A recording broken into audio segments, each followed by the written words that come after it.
Hello friend, welcome to grow wealth. आज हम यहाँ पे बात करने वाले हैं पंजाब नेशनल बैंक के स्टॉक के बारे में। यहाँ पे बात करेंगे कि पंजाब नेशनल बैंक क्या एक मल्टी बैगर रिटर्न जनरेट करके दे सकता है कि नहीं। इस बारे में जो डिटेल डिस्कशन है इस वीडियो में आपको देखने को मिलेगी। इस वीडियो का जो लाइक रख रहा हूँ, लाइक का टारगेट ये हम यहाँ पे अब डायरेक्ट हम यहाँ पे 200 यहाँ पे लाइक रख रहे हैं। तो मेरे को यहाँ पे उम्मीद है कि ये जो लाइक का टारगेट है आप बहुत जल्द कंप्लीट करोगे, क्योंकि यहाँ पे पिछले वीडियो में यहाँ पे अच्छा खासा यहाँ पे अपने टारगेट कंप्लीट किया, 200 प्लस का टारगेट यहाँ पे अचीव कर लिया। तो इस वीडियो में भी आप यहाँ पे ये लाइक का टारगेट अचीव करोगे और 200 हमको इस वीडियो में सब्सक्राइबर चाहिए, ताकि हम यहाँ पे जब अपनी इतनी मेहनत लगाते हैं तो यहाँ पे आप हमसे ज़्यादा से ज़्यादा लोग यहाँ पे क्या हो पाए, कनेक्ट हो पाएँ। ठीक है, चीज़ें समझ में आ रही हैं यहाँ पे। तो जो पंजाब नेशनल बैंक है इसमें अपॉर्चुनिटी क्या है, यहाँ पे इसका जो मार्केट कैप है वो यहाँ पे कितना है, 52,000 करोड़। और अभी यहाँ पे करंट प्राइस क्या चल रहा है, 47.2। हाईएस्ट इसने कितना बनाया था, 62, और लो बनाया था 28 का। यहाँ पे स्टॉक का पी अगर देखोगे, यहाँ पे प्राइस टू अर्निंग रेशियो 28.7 है। आरओसी यहाँ पे 4 है और आरओई भी यहाँ पे 4 है। इंडस्ट्री का पी यहाँ पे 10 देखोगे तो लगेगा कि यहाँ पे इंडस्ट्री के पी से ये जो स्टॉक है ये काफ़ी यहाँ पे महंगा है। ठीक है, तो ये चीज़ें आपको नहीं समझनी है जब तक पूरा कंप्लीट वीडियो आपको नहीं देख लेते, तब तक आपको ये चीज़ें नहीं समझ में आएंगी कि एक्चुअल में जो पंजाब नेशनल बैंक का पी है वो किस लेवल पे है। ठीक है, अब यहाँ पे बात करते हैं इसका जो प्रॉफिट और लॉस स्टेटमेंट है, और इसको हम कंपेयर भी करेंगे, ऐसा नहीं कि कंपेयर नहीं करेंगे।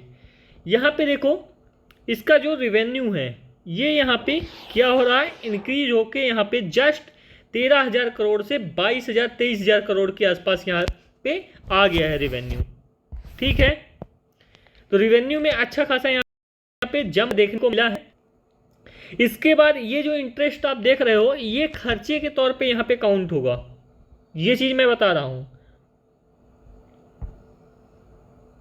ये जो इंटरेस्ट देख रहे हो ये खर्चे के तौर पे काउंट होता है, और ये इंटरेस्ट कहाँ से आता है वो चीज़ भी इस वीडियो में मैं बताऊंगा आपको। ये जो इंटरेस्ट है, जैसे बैंक में कुछ यहाँ पे पर्सन है 1 2, ये दोनों पर्सन यानी क्या किए, बैंक में पैसा जमा किए, और बैंक ने, ये बैंक है हमारा, और बैंक ने क्या किया, इस पैसे को दूसरे को लोन पे दे दिया, दूसरे बंदे को। ये इन दोनों से 3% या 5% टका ब्याज पे पैसे यहाँ पे रखे, इन्होंने बैंक में रखा, तो इनको कितने टका ब्याज मिलेगा, 5%। और ये लोन पे दिया 18%, 15%। तो यहाँ पे जो डिफरेंस है यही बैंक की क्या होती है, इनकम होती है। बैंक की जो इनकम है यही, इन्हीं के बीच का जो डिफरेंस है वही क्या होता है, इनकम होता है।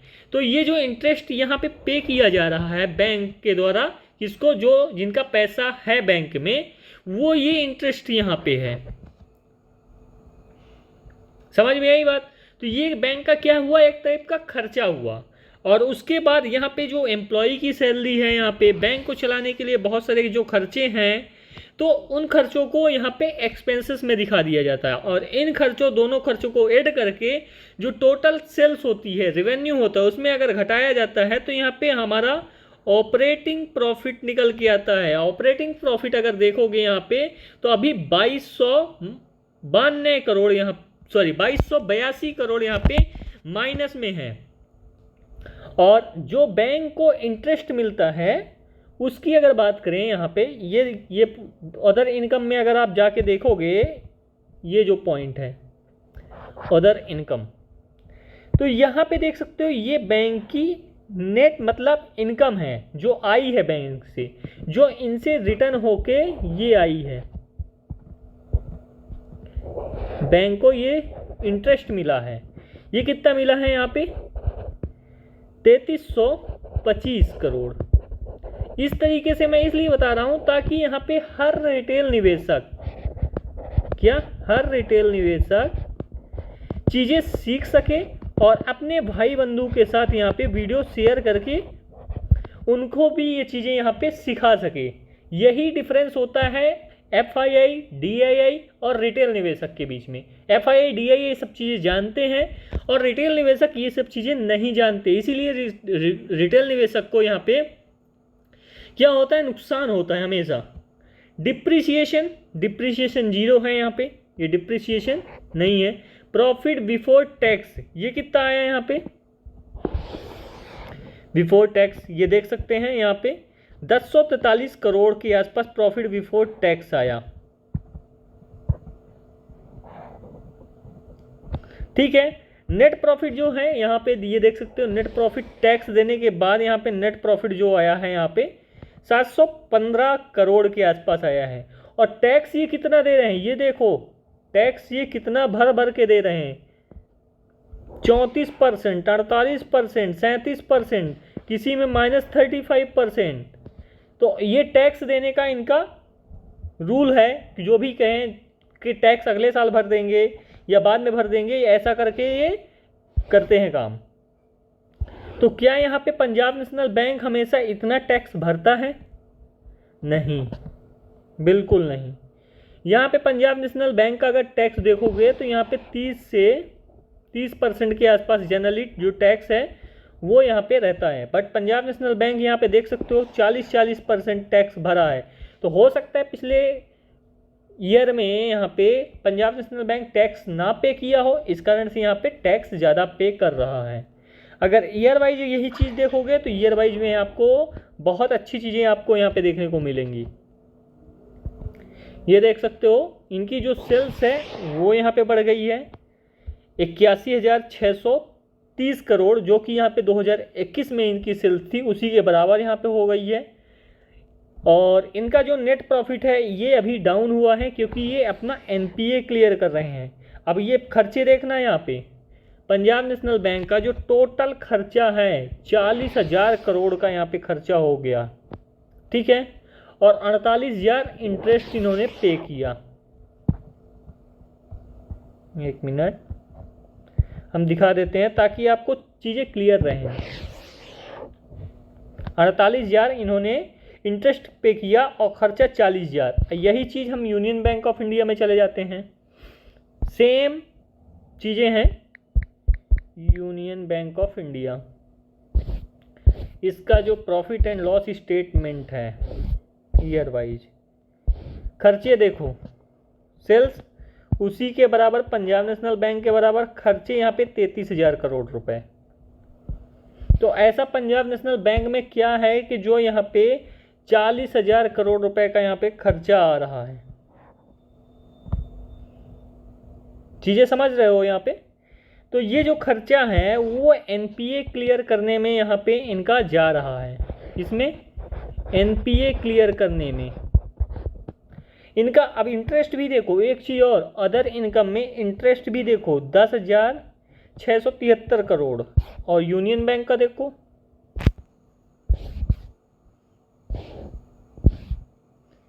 यूनियन बैंक का यहाँ पे देखो ये कितना, 12,600। देख रहे हो फर्क? यूनियन बैंक का जो सेल्स है वो डाउन है, बट यहाँ पे इंटरेस्ट यहाँ पे ज़्यादा मिल रहा है। पंजाब नेशनल बैंक के केस में ये उल्टा है, कम अभी मिल रहा है। क्यों कम मिल रहा है? सबका यहाँ पे क्राइटेरिया, लोन का क्राइटेरिया अलग अलग होता है, तो वो अलग अलग मतलब जो इंटरेस्ट है वो चार्ज करते हैं। तो किसी का यहाँ पे लोन का जो इंटरेस्ट का रेट है वो ज़्यादा होगा और किसी का इंटरेस्ट का लोन का रेट क्या होगा, कम होगा। तो यहाँ पे पंजाब नेशनल बैंक में लोन का इंटरेस्ट का रेट यहाँ पे कम है, इसलिए यहाँ पे इनका जो खर्चा मतलब इंटरेस्ट है, इनकम है, वो यहाँ पे कम है। अभी बात आती है कि यहाँ पे पंजाब नेशनल बैंक में अगर हम यहाँ पे एक लॉट खरीद लें, 16,000 शेयर का एक लॉट अगर हम खरीद लें, तो क्या हम यहाँ पे 1 CR आने वाले टाइम में बना पाएंगे? अब यहाँ पे अगर बात करें इनका एक क्वार्टर का जो प्रॉफिट है वो यहाँ पे देख के कंपेयर कराते हैं। एक क्वार्टर का इनका प्रॉफिट 3670 करोड़, और पंजाब नेशनल बैंक का एक क्वार्टर का प्रॉफिट ये भी देखो 3325 करोड़, यानी ऑलमोस्ट यहाँ पे सेम है। सिर्फ अगर ये एनपीए क्लियर करना बंद कर दें तो इनका जो प्रॉफिट है यहाँ पे, जैसे यूनियन बैंक के केस में जो नेट प्रॉफिट आ रहा है ये, क्योंकि इनकम तो सेम है, नेट प्रॉफिट इनका 2200 करोड़ आ रहा है, 2300 करोड़ आ रहा है, और इनका 1000 करोड़ आ रहा है। ये देखो 1000 करोड़ से भी कम आ रहा है। बट ये क्या कर रहे हैं, अपने इंटरेस्ट को यहाँ पे एनपीए यानी खर्चे में दिखा दे रहे हैं और अपना एनपीए बुक क्लियर कर रहे हैं। और जैसे ये बुक क्लियर करना बंद करेंगे तो जो यहाँ पे इनका खर्चा में जा रहा है यहाँ पे पैसा, वो क्या होगा, यहाँ पे आपको रिफ्लेक्ट होता हुआ बुक में डायरेक्टली यहाँ पे दिखाई पड़ेगा प्रॉफिट में। और जब प्रॉफिट में दिखाई पड़ेगा तो यहाँ पे अच्छा खासा यहाँ पे जंप स्टॉक के प्राइस में देखने को मिलेगा। अब ये बताओ, ये जो 3000 करोड़ का प्रॉफिट हुआ, यूनियन बैंक ऑफ इंडिया के बराबर ही अगर प्रॉफिट हम कंसीडर करें, 2200 करोड़ का अगर एक क्वार्टर में प्रॉफिट आता है तो 4 क्वार्टर में कितने आएंगे, 8800 करोड़, यानी 9000 करोड़ के आसपास यहाँ पे प्रॉफिट होना चाहिए। और 9000 करोड़ अगर यहाँ पे रिफ्लेक्ट होते तो यहाँ पे प्रॉफिट में जंप कितने, यानी 2x हो जाता। तो पंजाब नेशनल बैंक यहाँ पे थोड़ी रुकता, पंजाब नेशनल बैंक ऊपर जाता। और अगर आज की डेट में 16000 का एक लॉट खरीदा जाए तो यहाँ पे अगर 50 रुपये भी ले लिया जाए तो 16 पंचे 80, मैक्सिमम लगेंगे 8 लाख रुपए यहाँ पे। और पंजाब नेशनल बैंक हिस्ट्री में इतना प्रॉफिट पोस्ट किया है क्या, वो यहाँ पे देखते हैं। हिस्ट्री में, हिस्ट्री की मैं बात कर रहा हूँ, हिस्ट्री में पंजाब नेशनल बैंक ने इतना प्रॉफिट नहीं पोस्ट किया। जब यहाँ पे पंजाब नेशनल बैंक पोस्ट करेगा लाइफ टाइम हाई प्रॉफिट, तो यहाँ पे प्राइस क्या होगा, लाइफ टाइम हाई यहाँ पे। और life time high Punjab National bank का प्राइस क्या है वो भी यहाँ पे देख लेते हैं। ये देखो ऑल टाइम का चार्ट लगा दिए, ये देख सकते हो।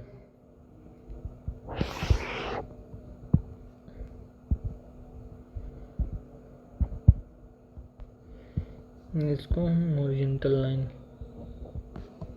लग गया, ओके।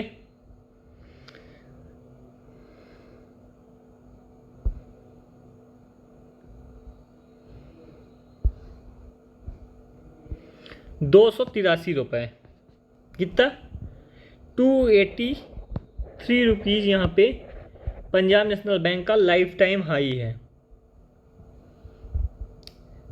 अब यहाँ पे 283 यानी 6 टाइम्स, आज के प्राइस से 6 टाइम्स यहाँ पे है। तो जब लाइफ टाइम हाई यानी इतना जो प्रॉफिट है, जस्ट डबल प्रॉफिट पोस्ट करने लगेगा। ये देखो हिस्ट्री में पंजाब नेशनल बैंक ने जितना प्रॉफिट पोस्ट किया है, मैक्सिमम यहाँ पे 5000 करोड़ का पोस्ट किया था। तो उस टाइम यहाँ पे इनकी सेल्स कितनी थी, 37,000 करोड़। और वैसे ही अगर बिजनेस यहाँ पे इनका होता है तो ये जो प्रॉफिट है सीधे सीधे यहाँ पे डबल है, 10,000 करोड़ का यहाँ पे प्रॉफिट एक साल में पोस्ट करेगा। तो यहाँ पे प्राइस क्या है, इस प्राइस पे रुकेंगे क्या, 200-300 रुपये पे, ये भी जस्ट डबल होगा 600। तो यहाँ पे 6 टाइम्स नहीं 12 टाइम्स के चांसेस हैं। और यहाँ पे अगर आप 8 लाख यहाँ पे आज कोई डालता है पंजाब नेशनल, मैं डालने के लिए नहीं बोल रहा हूँ, 8 लाख अगर डालता है तो यहाँ पे 96 लाख होने के चांसेस हैं, यानी वो बंदा अच्छा खासा यहाँ पे रिटर्न जनरेट कर लेगा। समझ पा रहे हो जो मैं बोल रहा हूँ, यानी एक लॉट खरीदने से इंसान आने वाले टाइम में 1 CR यहाँ पे जनरेट कर सकता है। इसीलिए मैं बोलता हूँ वीडियो अच्छा लगे तो वीडियो को लाइक ज़रूर करिए, चैनल पे नए बने चैनल को सब्सक्राइब करिए, साथ ही जो बेल नोटिफिकेशन है उसको ऑन कर लीजिए। मिलते हैं हम नेक्स्ट वीडियो में।